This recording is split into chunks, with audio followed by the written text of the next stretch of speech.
For coming to this evening's meeting.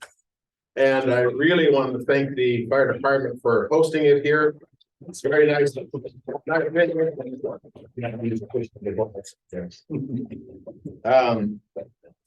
want to thank the new fire chiefs officially now. Yeah, officially. Putting it together and this incredible spread we have behind us for dinner afterwards. So we appreciate that very much. I'd like to start with the pledge of allegiance. So please rise. John, if you leave. Salute. I pledge allegiance to the flag of the United States of America and to the republic which stands one nation under God, and liberty and justice for all. Thank you. Thank you, seated.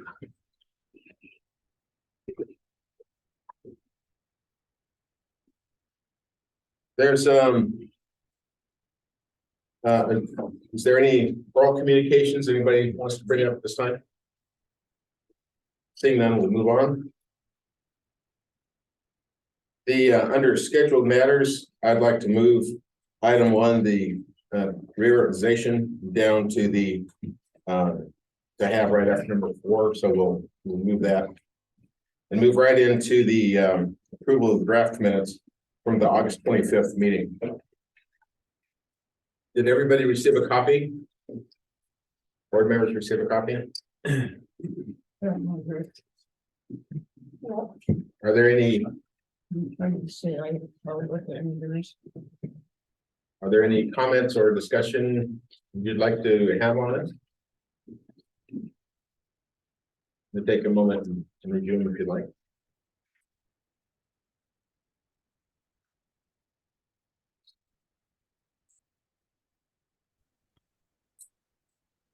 Mr. Chair, Yes. I'd like to put forward a motion to approve the minutes as drafted. Okay. All those in favor say aye. Aye. Those opposed, second. Oh, is there a second? Thank you. Thank you. All those in favor say aye. Aye. Aye. All those opposed? It passes.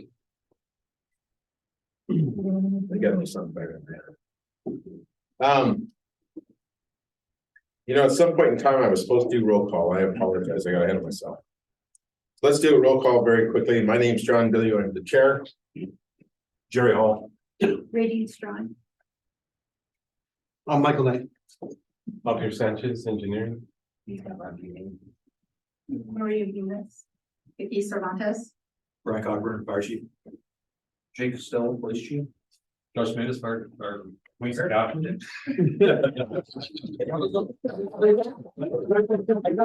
Clarify, it was always my dream job. Shannon Scott, acting deputy fire chief. Chris Sonic Fire. Janice Covars. Oh, Chris Stinson. Robert Coles. John Simonek. Again, thank you very much for joining us this evening. I'd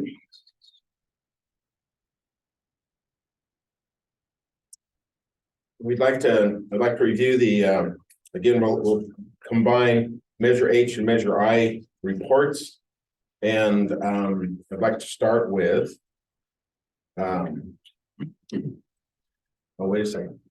Somebody's on the phone. Did I miss them? Yeah, Honorable Chair, just to note for the record, we do have committee member Joshua Soulier online as well.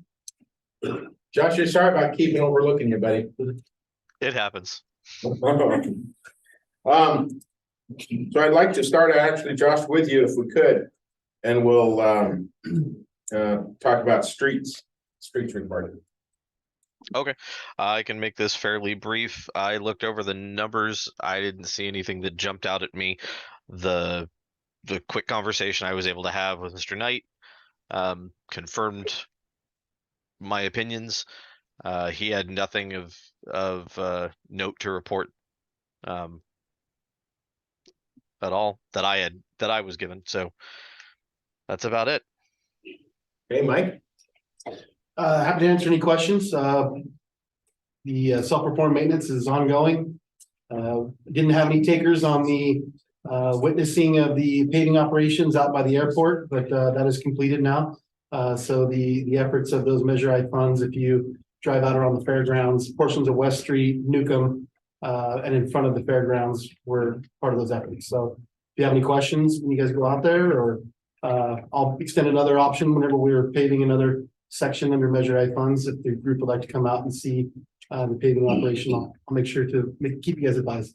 I was out of town when that happened, but I did show up the following weekend, and it was very nicely done.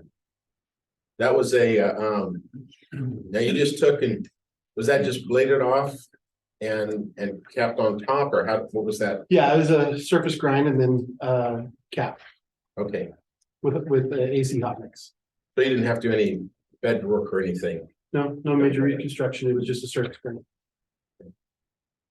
Thank you. Next, I'd like to go to safety, and Jerry, we'll start with you. Chief Costello and I had a brief telephone conference. I was horseback. I hope you could hear me with all the cattle in the background, but there was, I believe, 2 or 3 minor issues that they found in their own internal review that have been taken care of. Chief Costello could articulate that a little better. Thank you, Mr. Chairman and members of the committee. Mr. Hull and I met. We went over the Measure H and I quarterly expenditure reports. We talked about some other things too, some of the things as we're wrapping up this calendar year. And I'll provide a little snapshot of that to the committee. The numbers are really good for our budget right this second, and I'll give you some of those numbers. Some of the issues that I saw as I went through this with the command staff. We also saw an increase also in, Mike will contest this too, but the fuel, obviously in July was our fuel use was a little bit higher and a little bit more money in that area. We figured out that it was cost during that time was the highest it's been in 2.5 years. Some of the small things, new systems that we bought to make search warrants more efficient for detectives. We purchased a system called Warrant Builder. That's an ongoing cost that wasn't in last quarter's budget. That was something that was new to me as I went through this expenditure report. But now as I see it in here and we'll see it as an ongoing cost, that'll be easy to track. So going over the numbers for Measure H and I and quarterly report, currently we're under budget in I and H 1.6% and 0.5% in H, which is on track for our 2023 budget. Before I get into some statistical information, I go back to the first year we had Measure H in 2006. We had 48 sworn officers, and that was from police chief down. The first year we had Measure H. I was looking at some of these numbers as I was doing these statistics. We have 27,000 calls. As we move forward and we pass Measure H and I, we've almost doubled that. Although we're allocated for 79 sworn positions, back then we only had 48 for chief down. Now it's 79. We currently have 69 positions filled. We have 5 people in the police academy, and we have 4 in the hiring process. For this calendar year, we've already handled 54,891 calls. That's to October. So that's double the amount of calls that we've had since 2006 when we had 48 sworn. So the point I'm trying to make is Measure H and I have been imperative to keep up with the growth of the city and provide the public safety we do to our citizens. Staffing levels continue to increase. As I look at the numbers coming up at the end of the year, we saw an increase in hiring in both sworn positions and civilians. We've hired 12 police officers this year. 4 police trainees, like I said, we're currently in the police academy. Right now, they graduate at the end of January. We've hired 1 community service officer. We filled our new police analyst position, 1 records clerk, and an evidence technician and a dispatcher. We've been extremely busy, especially our investigative units in the last few months. Our current PD detective, who is a Measure I position, is assigned to the Tulare County Sheriff's Department High Intensity Drug Trafficking Area, or HIDA.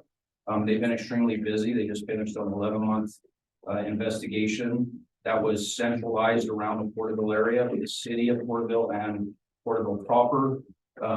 This led to 19 arrests of high-level suspected cartel members. And when I say cartel members, the real thing, one of the gentlemen that was arrested during this investigation, which was our detective and a DA detective that started the case. He would travel around town and with a security escort when we were doing this high level cartel member. So he's in custody along with 19 other persons for this large case. They seized 1,500 pounds of methamphetamine, fentanyl, and several firearms. And again, this was a combined effort in this task force that the sheriff does run, but our detective is assigned to this task force along with the DEA. And it was a great case. It started in January and it just ended. Again, we hired a new crime analyst, that's Melinda Rios. She actually was my chief's assistant, but she's going to do really good. She's going to be doing statistical analysis in support of not only crime suppression, but prevention activities, crime patterns, trends, potential of identifying additional suspects by analyzing data. She's really good at it. She's been to multiple trainings for this position, and she's going to be able to help in the area of predictive policing and us figuring out where crimes are occurring. That's where we can decide how to allocate the police department's resources the best benefit the city and the safety of the citizens. So again, we have the special methods and resources team, or SMART, which is a proactively been responding to calls from a person experiencing homelessness, crisis intervention calls, mental health calls. He's been able to evaluate and provide additional resources, provide information on temporary shelters. He's been able to get people into permanent housing situations, food resources, medical care, mental health treatment, suicide prevention, and he's working great in conjunction with not only our business owners, but our partners in this area, Health and Human Services of Tulare County, and those partners, and getting people, not only people that are wanting help and just wanting to get out of that situation, but making sure that it's ongoing treatment, because we see that, you know, we can lock somebody up, they can get that treatment while they're in custody, and the sheriff and I have had a lot of conversations about this, but once they get out, that treatment goes away and they lose that ability to maintain that health, and we're trying to help them maintain that. I mean, we're out there day in and day out, so we're in the process of hiring somebody right now to partner, that crime intervention specialist. We've interviewed the last 3 we just did 3. We have 2 in background, so hopefully that partner that has that training, and we'll be able to give them more training to work with this uniform officer to continue to help these folks that need some help. In addition to that, we've also sent all our field training officers to advanced training to help with mental health and de-escalation. So all our FTOs currently have it, de-escalation training and mental health, advanced mental health training. But our goal is to get all our officers to that training, and we've already started that, and that's kind of what we're going at for our 2023 goals for that training. Again, I'm available to answer any questions on the quarterly report or any end of year information that I can. Thank you. Jay? Yes, sir. Are you guys still having trouble getting your ammunition for the range, or is that getting? No, that kind of went away. It really actually went away after the Afghanistan withdrawal, because that was when we were having a lot of the issues with the 223. A lot of the issues that we're having now, the supply chain has not gotten any better. It's vehicles. Mike and I and Brian just had a conversation about that, and just a few minutes ago. That's where we're having the issues is getting vehicles and some other equipment that goes along with that. It's just held up.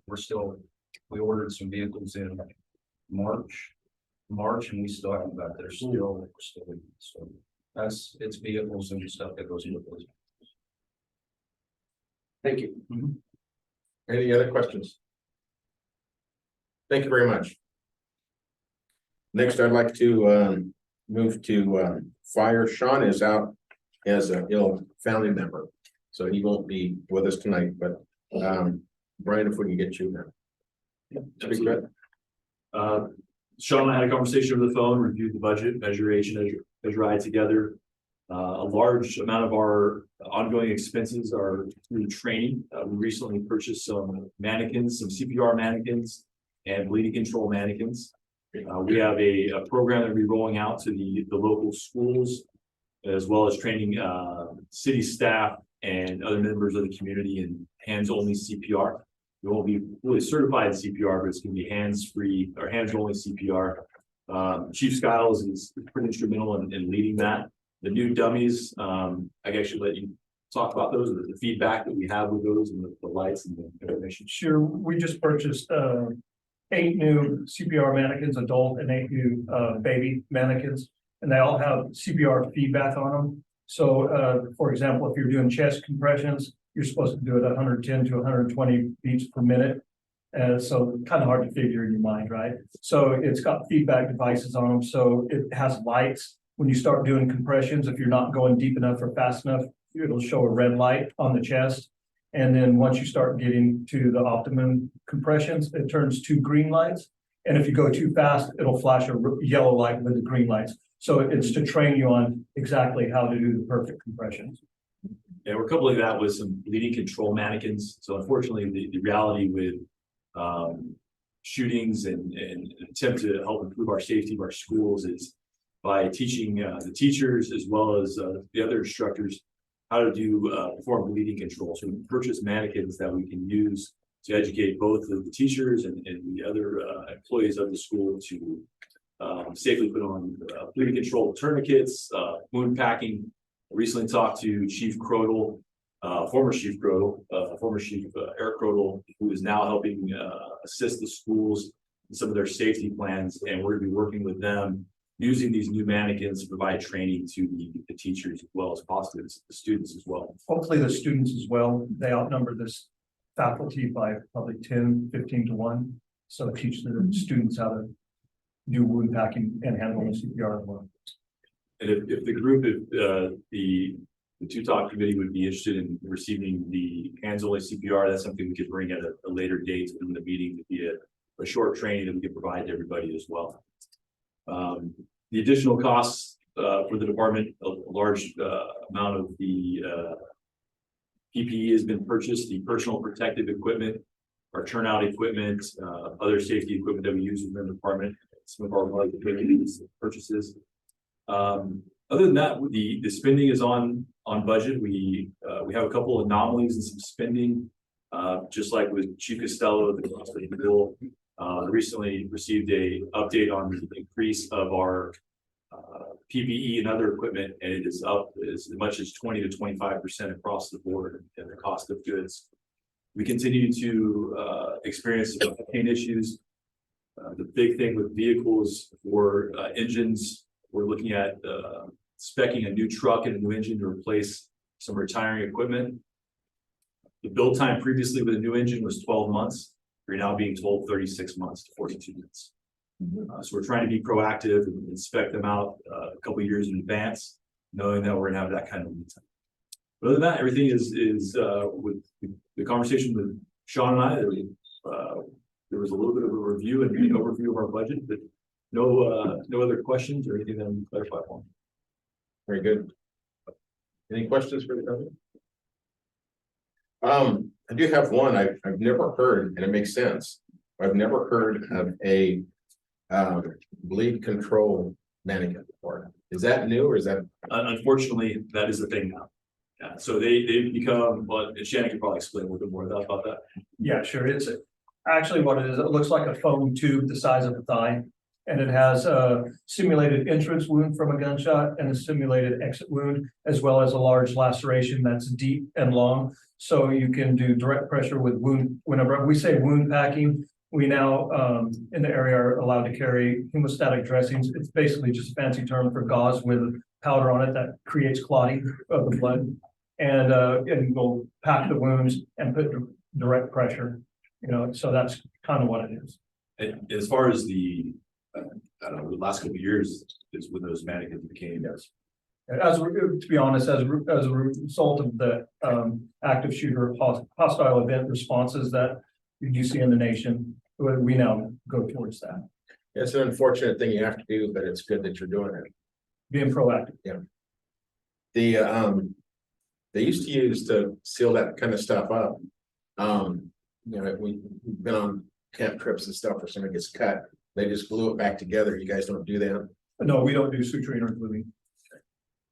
We stabilize. We do wound packing and stop the bleeding either by direct pressure, hemostatic dressings, or last case, tourniquets.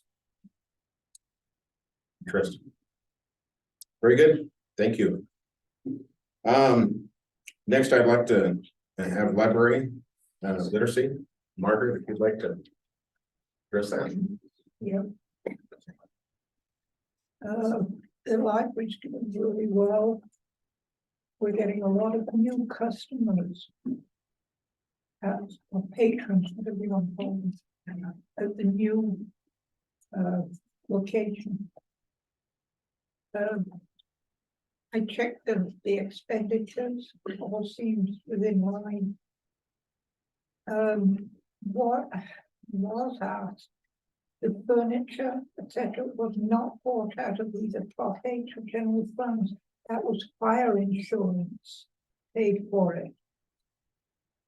So it's not controlled by us, it's whatever the library wants to spend it on. I think they did a wonderful summer reading program, literacy day. They're still working under hard conditions because that building is not as big as the library was. But they're doing their best and they're spending well within budget. Is it being used now for, the old library had meeting rooms and different things that is the back part of the library being used for meeting rooms and gatherings yet, or is that still? And this up front is where people can sit and read magazines, but everybody's in one area, so. Yeah, You don't have children in the children's library and adults in this. I mean, it's one big room.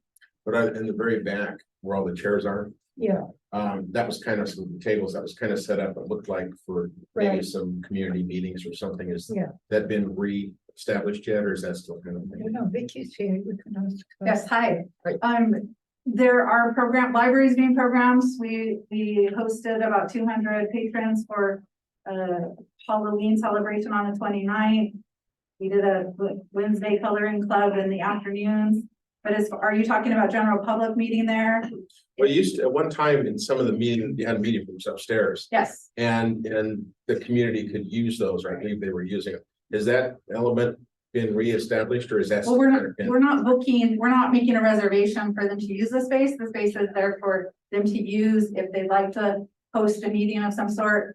We do have like a community partner who's doing some Medicare informational nights.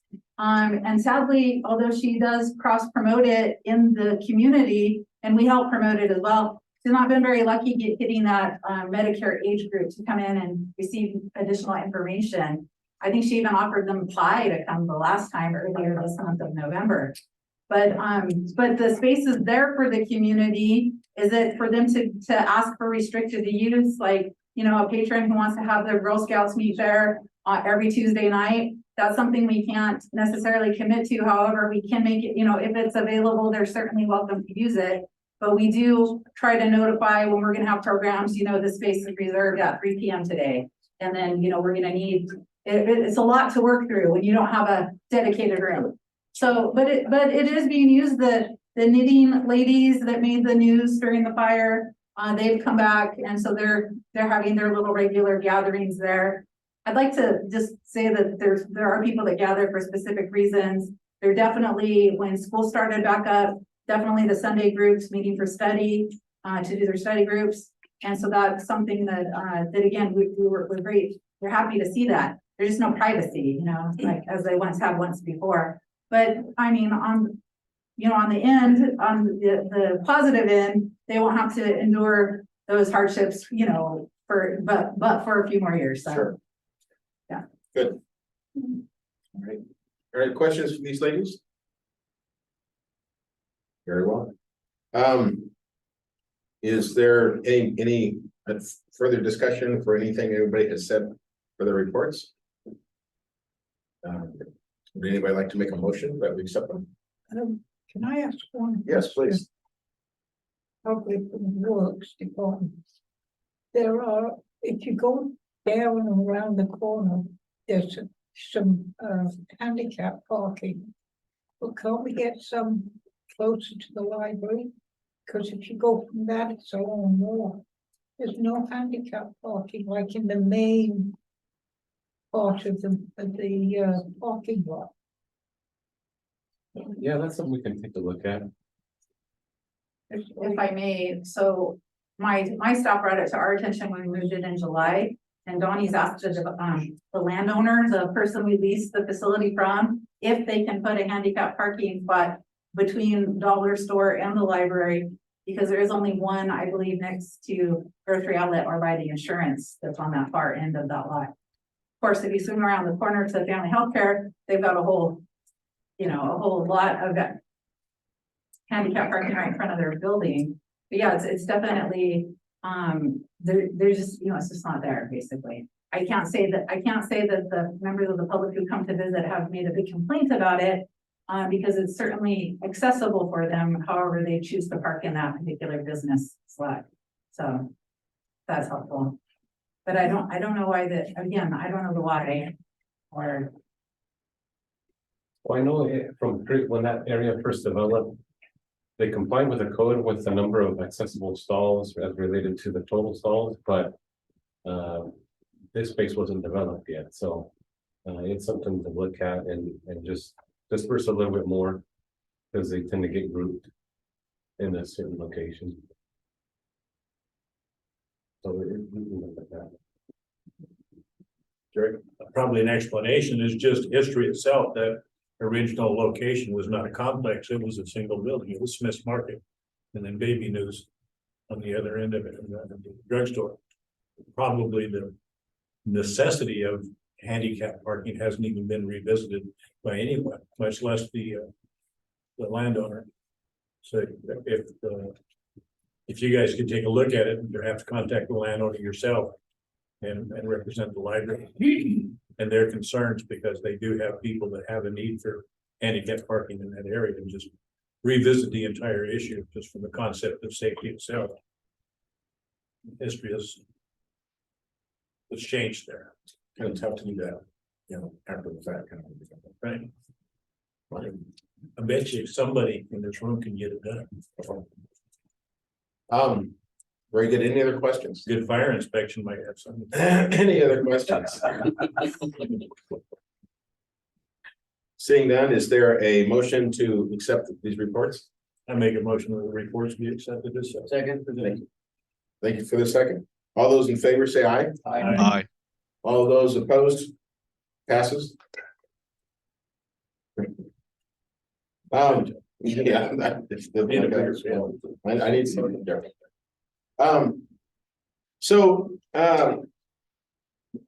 I asked to have a meeting to reorganize the board. If you guys want to reorganize it, there's been a lot of expression of leaving it like it is. I'm not necessarily a big fan of that. I like to see things and new ideas moved around and stuff. With Josh not being here tonight, I kind of like to wait and push this off one more meeting and have a conversation when everybody's here, so everybody can put their 2 cents worth in. Is that okay with the board?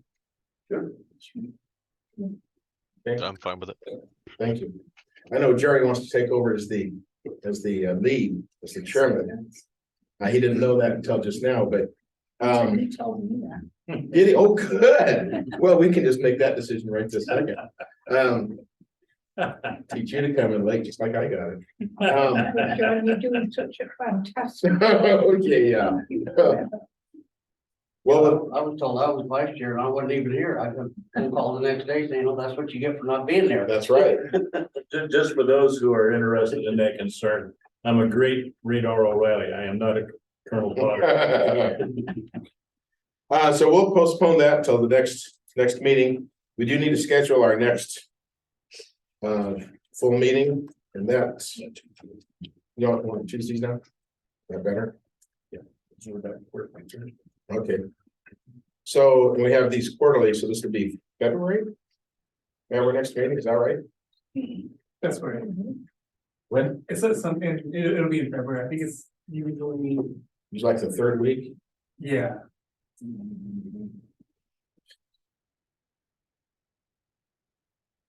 So.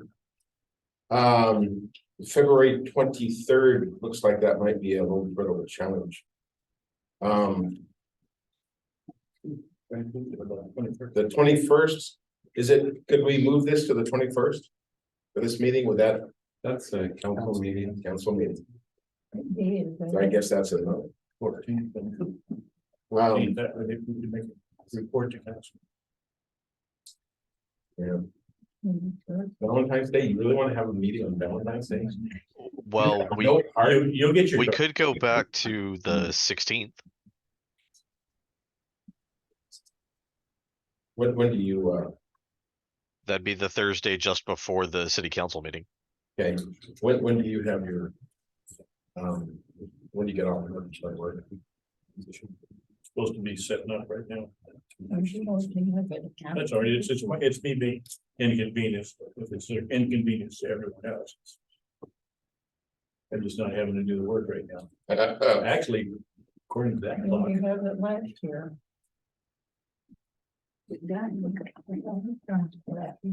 We're on it. Okay, not sure what all that means, but.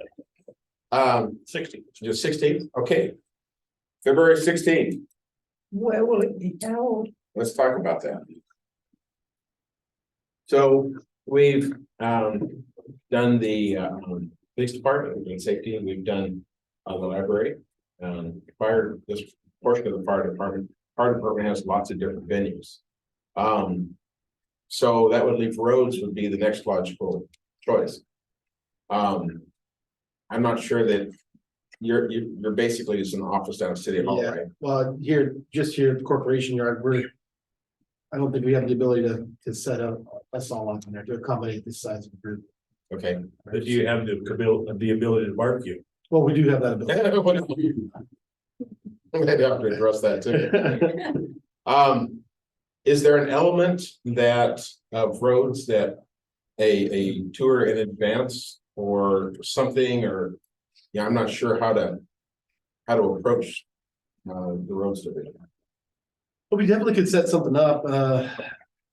We could tour the equipment at the corporation yard in advance of the meeting. If that would work out.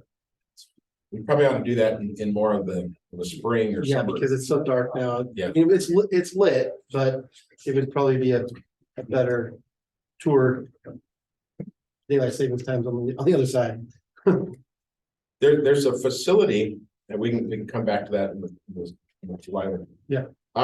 There's a facility I've never seen that I always thought might have been interesting. I don't know if it's even allowed, but the what's the public safety building that's out by the Walmart distribution center? Yes, the public safety building. Yes. That's our fire station 73, as well as police evidence. PD evidence is out there. We can do. Is that something that's worthwhile to tour and view? Or? If you haven't been there, it'd be worth checking out. There's a new evidence building out there that's getting ready to go into operation any day now. And so if it's a building that you haven't been to before, I think it'd definitely be worth checking out. Is that something the committee would like to go see? Sure. Okay. If that's okay with the powers of being, John's not here to talk to. I don't know who makes those choices, but We police department, fire department, I can imagine, yeah, no problems from us. Okay. Well, why don't we plan on having it out there next time? And I think that would be an interesting thing. The the complexity of handling and storing evidence is really involved, and for good reason. And it's always interested me how they process and handle all that. So that should be a good. The only issue that we'd have out there is just, there isn't a large conference room or a classroom that would accommodate everyone that's here. We'd have to. I would say if the weather was better, we could move it into the apparatus bay and have it where we store the fire engine, but it's gonna be pretty cold. Yeah, it's got heaters, it'll warm up. Okay, we'll make it work. You want to move it? We can. We can make it work. It might, we'll heat it up. We have heaters out there. We can make it work. That's the only concern is we'll have to move the meeting space out into the app bay. So trust me, but we'll have heaters out there. The other concern would be, the virtual, if it's the virtual portion of that, I don't know if we'll be able to do that. Can you work off of a Wi-Fi hotspot, or is it pretty spotty? We can take a look at it. I can't say for sure that it's gonna work as far as the virtual setup would be. I don't know what the tech is like out there. I'd have to go Inside the building, it's not there. The reception isn't great, but we could put something together. Yeah, we could figure something out. Why don't we tentatively set it for that, for this go round, and if it works out, we can, then we'll do it. If it doesn't, then we'll select another spot. 5:30. 5:30. Okay. Is there anything else for the good of the committee before we dig into the bills? Saying none, I want. I have a Yes, ma'am. question. Do we have anything to do with the roads? The roads? The Yes. roads. Mike, you had questions for him? What, it would have to be in relationship to Measure H and Measure I, not just general complaints about road construction or deconstruction. No, it's. It would have to be directly related to the issues that we're here to oversee. Okay, how about school? And safety.